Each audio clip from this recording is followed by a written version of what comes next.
আসসালামু আলাইকুম সকলকে। আজকে আমরা একটা বায়োলজির নবম দশম শ্রেণী বেসিক্যালি ক্লাস 10-এ যারা পরীক্ষা দেবা এসএসসি 26 তাদের জন্য বা হচ্ছে যে কোনো এসএসসি ব্যাচের জন্য বায়োলজি বইয়ের আমাদের যে 13তম চ্যাপ্টারটি আছে সেটি হচ্ছে জীবের পরিবেশ। এই চ্যাপ্টারের বেশ কিছু টপিক আছে, এর মধ্যে আমরা হচ্ছে আজকে জীব বৈচিত্র্য বা biodiversity most hot topic. So not only biology বইয়ের জন্য এইটা আমাদের পার্সপেক্টিভে আশেপাশে পরিবেশও আমাদের জন্য খুব ইম্পর্টেন্ট। সো এই চ্যাপ্টারের যে জীব বৈচিত্র্য টপিকটুকু আছে সেটা নিয়ে একটু আলোচনা করতে চাই। টপিকটা আসলে খুবই সহজ। এই টপিকটা সহজ টপিকটাকে আরেকটু গ্রাফিক্সের মাধ্যমে তোমাদের সামনে আরেকটু সহজতর কিভাবে করা যায় সেই প্রচেষ্টাই চলো প্রাইম পাঠশালার আজকের লেকচারটা আমরা শুরু করি। আমরা আচ্ছা, প্রথম বিষয় হচ্ছে জীববৈচিত্র্য আসলে জিনিসটা কি। জীববৈচিত্র্য বলতে গেলে খুব সহজে যদি বলতে চাই, পৃথিবীতে যত কিছু আছে জীবন্ত যত কিছু, আমরা খুব সিম্পলি যদি বলি জীববৈচিত্র্য, মূলত জীববৈচিত্র্যে যাওয়ার আগে পৃথিবীতে দুইটা জিনিস আছে, একটা হচ্ছে জীব এবং জড়। যার জীবন আছে সে হচ্ছে জীব, যার জীবন নাই সে হচ্ছে জড়। তো জীবের মধ্যে দুই রকমের জিনিস আছে, বেশ ক্যাটাগরি কিছু আছে। সো আমরা একটু উপরের ক্লাসে গেলে আরেকটু ক্লাসিফিকেশন পড়বো, বা আমাদের এই বইয়ের চ্যাপ্টার 2-এ আরেকটু ক্লাসিফিকেশন, 1-এ আরেকটু ক্লাসিফিকেশন আছে। খুব সিম্পলি যদি বলতে চাই জীব, এটাকে অনেকগুলো কিংডমে ভাগ করা যায়। তো সেই ভাগের মধ্যে একটা হচ্ছে উদ্ভিদ এবং একটা হচ্ছে প্রাণী। তো এইটা মোটামুটি আমাদের পৃথিবীর মতো। এখানে মোটামুটি দেখা যাচ্ছে অনেকগুলো ভিন্ন ভিন্ন প্রজাতির জীব আছে এখানে। তো একটা হচ্ছে উদ্ভিদ প্রজাতি, এটা হচ্ছে আমাদের উদ্ভিদ। আর বাকি যেগুলা একটা প্রজাতি, এইটা এইটা এইটা, এগুলা সব কিছু হচ্ছে আমার প্রাণী প্রজাতি। ওকে, তো এখন পর্যন্ত যে ক্যালকুলেশন আছে আমাদের কাছে বা যে ডেটা আছে সেই অনুযায়ী পৃথিবীতে উদ্ভিদের প্রজাতি আমার কাছে পুরো বিশ্বে এখন পর্যন্ত উদ্ভিদের প্রজাতি আছে খুব অল্প। উদ্ভিদের প্রজাতি খুব বেশি না, সেটা হচ্ছে প্রায় 4 লক্ষ।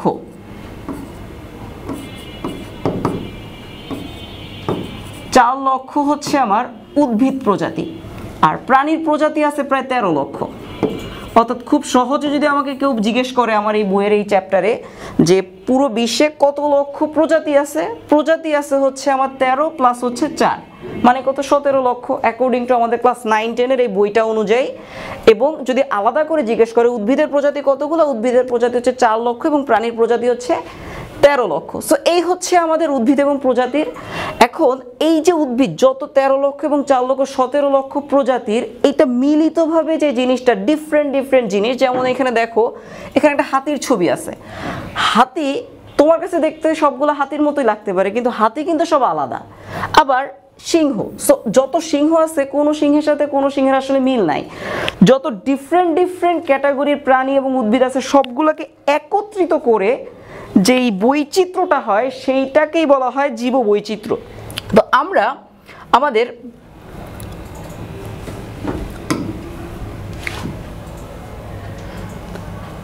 জীব বৈচিত্র্যের সংজ্ঞাটা একটু দেখতে চাই। জীব বৈচিত্র্যের সংজ্ঞাটা যদি আমরা একটু দেখি, সেটি হচ্ছে ওকে, এটা হচ্ছে আমাদের জীব বৈচিত্র্যের সংজ্ঞা। জীব বৈচিত্র্যের সংজ্ঞাটা কি? পৃথিবীতে বিরাজমান জীবগুলোর প্রাচুর্যকে ইংলিশে বলা হচ্ছে অ্যাবান্ডেন্স, এবং ভিন্নতাই হলো জীববৈচিত্র্য, অর্থাৎ ডিফারেন্স।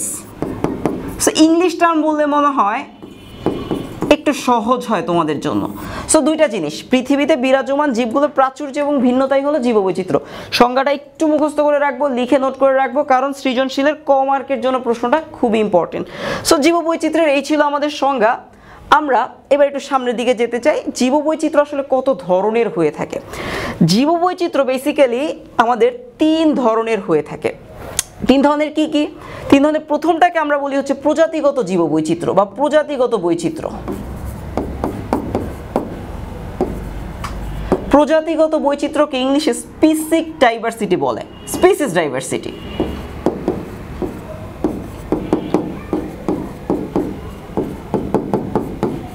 ওকে, দ্বিতীয়টা হচ্ছে আমাদের বংশগতীয় বৈচিত্র্য। বংশগতীয় বৈচিত্র্য, বংশগতীয় বৈচিত্র্যকে ইংরেজিতে বলা হয় হচ্ছে জেনেটিক ডাইভার্সিটি। এবং তৃতীয়ত সবশেষ আমাদের যে ডাইভার্সিটি সেটি হচ্ছে বাস্তুতান্ত্রিক বৈচিত্র্য।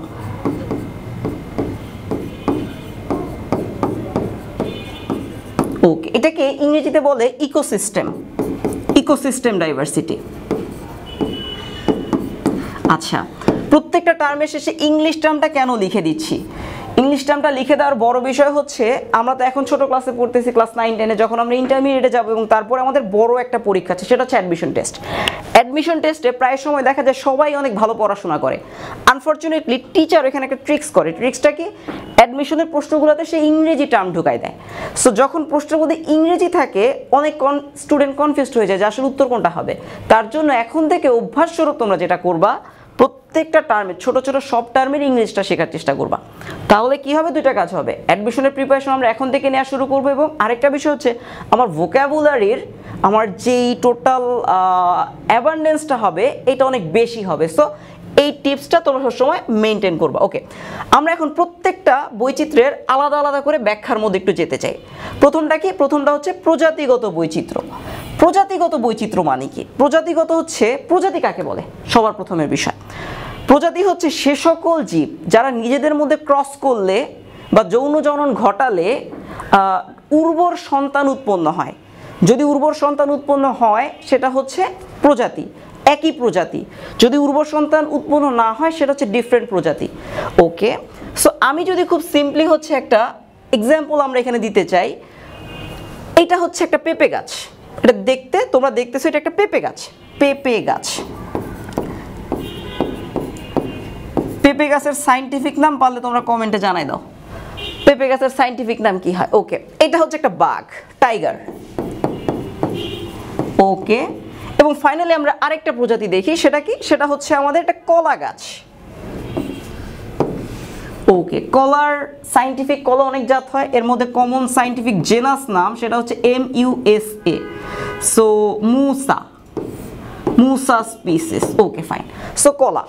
এখন দেখো এই যে পেঁপে গাছ, পেঁপে গাছ এর সাথে বেসিক্যালি পেঁপে গাছ, যত পেঁপে গাছ আছে তাকে একটা ক্যাটাগরির মধ্যে ফেললে পেঁপে গাছ নিজের মধ্যে একটা প্রজাতি, পেঁপে একটা প্রজাতি আলাদা, বাঘ একটা আলাদা প্রজাতি, এবং কলা একটা আলাদা প্রজাতি।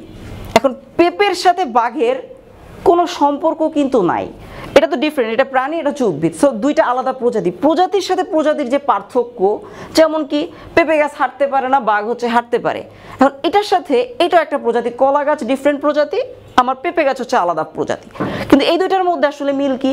এই দুইটার মধ্যে মিল হচ্ছে দুজন দাঁড়ায় থাকে, সেটা ঠিক আছে, কিন্তু এর ফল যেমন খাওয়া যায় এর ফল কিন্তু একই রকম টেস্টের না, দুটো আলাদা জিনিস। এর পাতা একরকম, এর পাতা আলাদা রকম। সো এই হচ্ছে প্রজাতিতে যে পার্থক্য, একদম তুমি ডিফারেন্টলি চোখে দেখলেই বুঝতে পারবা। এটা হচ্ছে প্রজাতিগত পার্থক্য। আমরা এর পরের বৈশিষ্ট্যতে একটু যেতে চাই, বংশগতীয় বৈচিত্র্য। বংশগতীয় বৈচিত্র্যের ক্ষেত্রে আমি যদি সিম্পলি এটা মুখে বলার চাইতে আমি তোমাদেরকে একটা ছবি দেখানোর চেষ্টা করি। ছবিটা হচ্ছে, দেখো এটা একটা বিড়াল ছানাদের ছবি, খুব কিউটি কিউটি কিছু বিড়াল ছানা এখানে আছে। বিড়াল ছানাগুলা দেখো, তোমাকে যদি সিঙ্গেল জিজ্ঞেস করি এটা কয়টা বিড়াল ছানা, তুমি বললো ভাইয়া 4টা, এই হচ্ছে একটা, এই হচ্ছে 2টা, আমার এই হচ্ছে 3টা, এই হচ্ছে 4টা। সো 4টা, ও না 5টা আছে নাকি? ওকে, 5টা প্রজাতি। এই যে ডিফারেন্ট 5টা প্রজাতি, একই প্রজাতি বিড়াল ছানা, প্রজাতি একটা, একই প্রজাতির হওয়া সত্ত্বেও যেটা দেখা যায় যে এদের মধ্যে কোনো মিল কিন্তু নাই। সো এরা প্রত্যেকেই ডিফারেন্ট, একজনের সাথে আরেকজনের এক্স্যাক্টলি কোনো মিল নাই। কিছু বৈশিষ্ট্য, মেজর জিনিসপত্র মিলে, সো বড় কোনো বৈশিষ্ট্য আসলে মিলে না, সবাই যার যার মতো হচ্ছে কাজ করে। ওকে, তো এই বিষয়টা তুমি মানুষের ক্ষেত্রে প্রযোজ্য।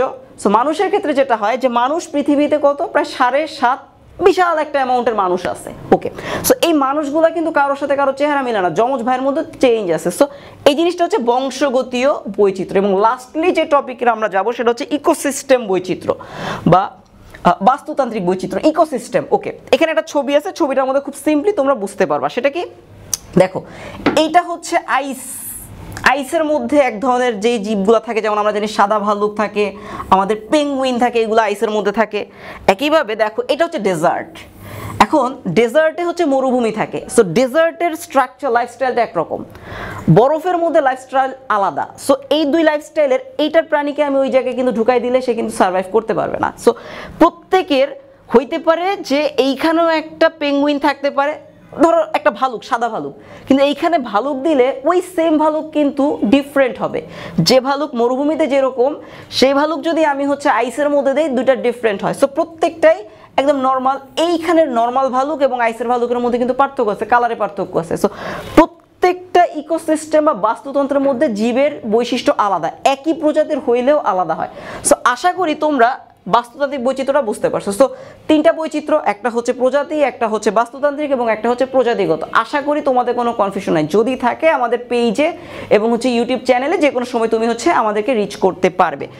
আর ফাইনালি হচ্ছে আমরা একটা ছোট্ট অ্যানাউন্সমেন্টের দিকে যাই। সেটা কি? সেটা হচ্ছে আজকে 1 তারিখ আমাদের একটা নতুন কোর্স লঞ্চ হয়েছে প্রাইম পাঠশালা। সেটা হচ্ছে এসএসসি 2026-এ, অর্থাৎ আগামী বছর তোমরা যারা শর্ট সিলেবাসের লাস্ট ব্যাচের পরীক্ষার্থীরা আছো, তাদের জন্য আমরা একটি ক্র্যাশ কোর্স অনলাইনে অ্যারেঞ্জ করেছি। এটা অনলাইন এবং অফলাইন দুইটাই আছে।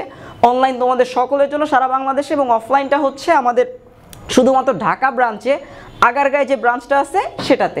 সো তোমরা খুব দ্রুতই এনরোল করে ফেলো। এনরোলের লিঙ্ক আমাদের এই ডেসক্রিপশন বক্সে আছে।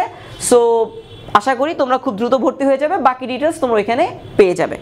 সো আজকের মতো এখানেই শেষ। ধন্যবাদ সকলকে।